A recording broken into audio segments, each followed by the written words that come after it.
Hello, it's Joe Valek. I'm back at Crofter's Rights and I'm joined by one of the hottest new wobbly 4/4 garage UK G-Speed garage guys about. It's Oldboy. Hello. Hello, how you doing? I'm really good, thank you. How are you? Yeah, not too bad, not too bad. It's a pleasure to be inside. Thank you, Tell Me Where It Hurts for letting us go behind the little ticket booth to be inside out of the drizzly rain tonight here in Bristol. I want to start off with a little gift for you, if that's all right. Oh, wow. Let me just pull this one out.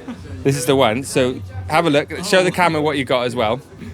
The Garage Sound Volume 3, the third generation. I feel like I'm on Nardwar right now. So this is actually from 1991, and I had a listen. I was like, oh, it's not really garage. It's more like mid-level house. I mean, it's good house. I mean, like mid-house, and it's slowly turning into garage, but pretty cool nonetheless. Yeah, very cool. I'm excited to listen to this. I need to get a CD player so I can listen to this. Yeah, definitely. Thank you very much. Me too. I always just YouTube the songs. I'm like, yeah, that's good. That's really good. But I think this CD is a little bit like you in a way, because you started electro, techno, and then turned into garage after a bit of time. Yeah. I want to know, how did moving to Sheffield impact your music taste? Ooh, that's a good question. I mean, the first kind of proper raves I was going to was in Sheffield.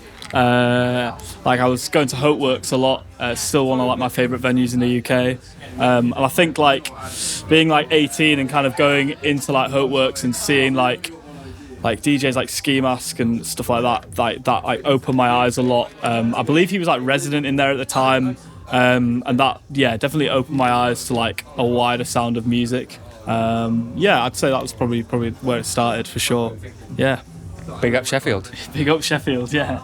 Now, Front Forward Energy is your record label. Front Toward Enemy, yeah.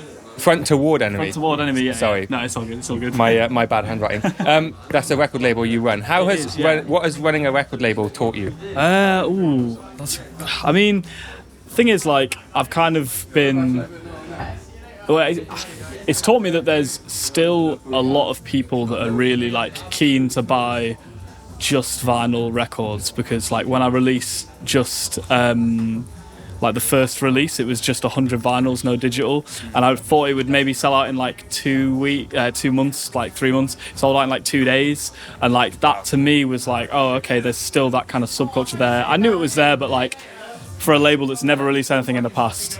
So yeah, I think that was definitely something that I learned along the way, but it's still early days, still figuring stuff out. But yeah, no, it's been good. And have you changed the way you move as an artist since running your own label? Yeah, I guess so. I've definitely from dealing with labels prior to starting the label, I knew a good way to go about dealing with artists. Not that I'd really had any bad experiences, but there's definitely some things that you can do to help people out, help the artist out, whatever. So yeah, it's definitely kind of changed me in that way for sure. Yeah. Sick. Well, keep it up. Yeah, thanks, man. Now tell me about your breakdancing days. My breakdance. What the fuck? Oh my god, this is how the fuck do you know about that? That's crazy. Actually, I think I do know how you know about that. Yeah, man. Fucking back in the day, back in primary school, I was in a breakdance crew. We actually won the primary school talent show. The crew was called Sixth Sense.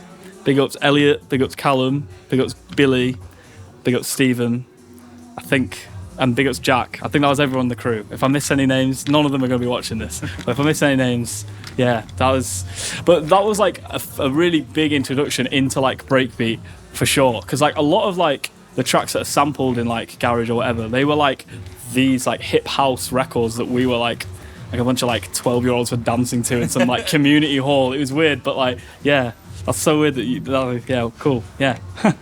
Big up the crew. Yeah, big up the whole crew there. Yeah.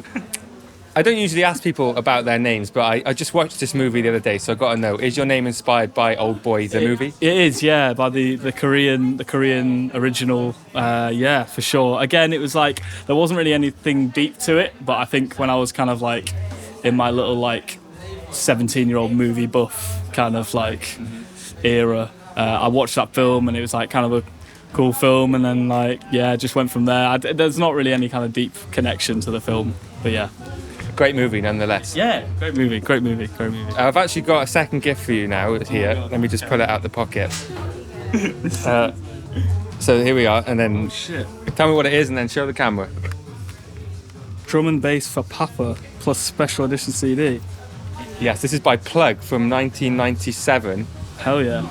I think he's Plug, also known as Luke Vibert, who is sick. Yeah. I'm a big fan of Luke Vibert for sure. Yeah, this is, I had to listen to this as well, also very sick. I think it might be rare, so enjoy that one, big time. Thank you very much. But you were part of the 128 kilobytes per second crew. Yeah, you got a shout out from General Levy. What's the story behind that? Well, I mean, it's kind of like, it's not very glamorous. So we paid for the shout out. So General Levy has like a cameo, or he had one. I don't know if he still does. And yeah, we were kind of just like thinking of ideas to do funny promo, because we'd kind of figured out that funny promo works. And I think it was like my idea to like just see if like you could get a funny cameo. And I went on Cameo and I just saw General Levy and I was like, that'd be perfect. But the kind of like twist in it was like, he wasn't like, on his like description, he wouldn't do like shout outs for anyone. He would only do like birthday shout outs and stuff like that. So we had to like pretend that like the night that we were promoting was like a birthday party. So like the email that I sent him was like, I was saying that like 128 was like the name of like the person, like all this shit that was just a lie, just so that he would say what we wanted him to say, and then he did, and it worked out fine. But yeah, that's the story behind that one for sure. Heard it here first, people. General Levy on Cameo. You never know what you can get these days out there. Now tell me, why is I'm going to get this right, Primary Nightclub in Chicago important to you? Primary Nightclub, that was first place I played in America. It was fucking insane. I supported Hamdi. Big ups Brian. Big love to Brian. So Brian's like the guy who got me out in the States. He's from Chicago. So stayed with him for like a few days, and then he ran that night, put me on the bill, took a massive risk, had me out there. I did like a bunch of other shows, but the one at Primary stuck out because like it was busy, and like I was definitely like introducing that kind of like new garage sound there to a lot of people that were obviously there for Hamdi, that kind of dubstep sound. It was a cool place, and it was a sick venue. Like the sound system was like, it was really cool. Good energy in America then. Yeah, like really good energy, especially that night. Like people were going crazy. It was good to see. Yeah. It was good. Well done. More US tours to come, no doubt about that. Hopefully, yeah, for sure. Now, another shocking bit of information. I want you to talk to me about the time where you crowd surfed at Brudenell Social Club in Leeds. Oh, it wasn't at Brudenell, but I did crowd surf at Fibbers in York, which is where that photo's from. Somebody's been on my Facebook. I wish I could remember. I mean, I was like 15, 16, going to like the York indie gigs. What was the band? I actually don't know. I'm going to take a guess that it was a band called King No One, because we used to like go see them religiously. I don't really know I haven't listened to them in like... It was either them or Faux Pas. Yeah, it could have been Faux Pas actually. What the fuck? That's crazy. Yeah. For a while I thought was Oldboy in Faux Pas, and I looked at loads of their photos. I was like, I don't think he was. I was not in Faux Pas. I think it might have been Faux Pas then. Just like a York band, and like I was just crowd surfing because I was some 16-year-old fucking indie kid. I don't know. But yeah. Have you had crowd service in your gigs? No. Full circle moment? Not yet. That will be a full circle. Full circle will be me crowd surfing, but so that's like pretty Steve Aoki. Like I don't know if I'm on that like vibe yet, but yeah. Soon come. Yeah. All right, let's end with a little bit more of a serious question for you now. God, okay.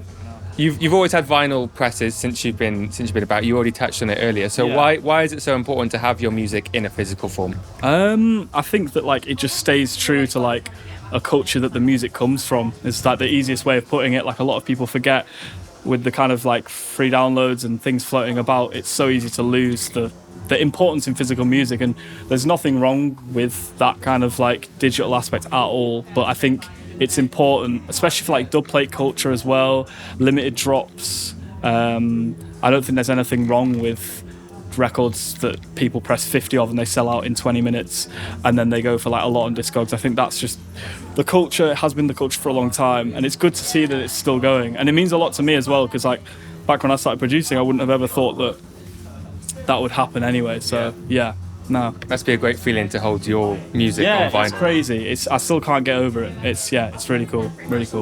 Well done. As I said, many more to come, no doubt about it. For sure, That's all my questions. Before Okay, I let you amazing. go, anything you need to get off your chest? I think not really. The motorway was closed and it really pissed me off earlier, and that's it. That's all I've got. It didn't really piss me off. I know. Hope it wasn't a major accident, actually. If it was a major accident, forget I said that. I'm fine, yeah. Bloody roadworks, no doubt. Yeah, probably. All right, old boy, big love. Right, thank Enjoy you, your mate. set tonight. Keep it Thank up, you. and peace out. Peace out.